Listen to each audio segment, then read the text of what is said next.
করার সেবা আপনাদের দিয়ে সাহায্য করতে পারি। ডিজিটাল মার্কেটিং এর মাধ্যমে আপনাদের সময় ও সুবিধা দুটোই আপনাদেরকে কমাতে পারে। ধরুন আপনার সময় এবং সুবিধা দুটি প্রয়োজন। আপনি টাকার জন্য বাজারে যেতে পারছেন না, তার জন্য কোনো চিন্তা নেই। আপনি ডিজিটাল মার্কেটিং এর মাধ্যমে সবজি থেকে শুরু করে জ্বালানি পর্যন্ত আপনি কিনতে পারবেন। জন্ম নিবন্ধনের আবেদনের মাধ্যমে আপনাকে সাহায্য করব। গ্রাম অঞ্চলে তো কৃষিকাজ বেশি করে, সেক্ষেত্রে আমরা কৃষি সেবা দিয়ে আপনাদেরকে সাহায্য করতে পারি। সামাজিক সুরক্ষা সেবা অনলাইন সাইবার সিকিউরিটির মাধ্যমে আপনাদেরকে রক্ষা করতে পারি। এই অনলাইনের মাধ্যমে এখন বেশিরভাগই সাইবার বুলিং এর মানুষ অনেক শিকার হচ্ছে, সেজন্য আমরা ঠিক করেছি আপনাদেরকে আমরা সাইবার সিকিউরিটির মাধ্যমে নিরাপত্তা দেব।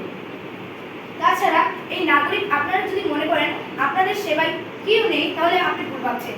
নাগরিক সেবা সব সময় সব চারপাশের প্রয়োজনের ক্ষেত্রেও আমরা এই নাগরিক সেবা রয়েছে, সেজন্য লিখেছি প্রয়োজনে সব সময় সবার পাশে আমাদের নাগরিক সেবা। ধন্যবাদ আমার এই উপস্থাপন বক্তব্যটি এতক্ষণ শোনার জন্য। আসসালামু আলাইকুম।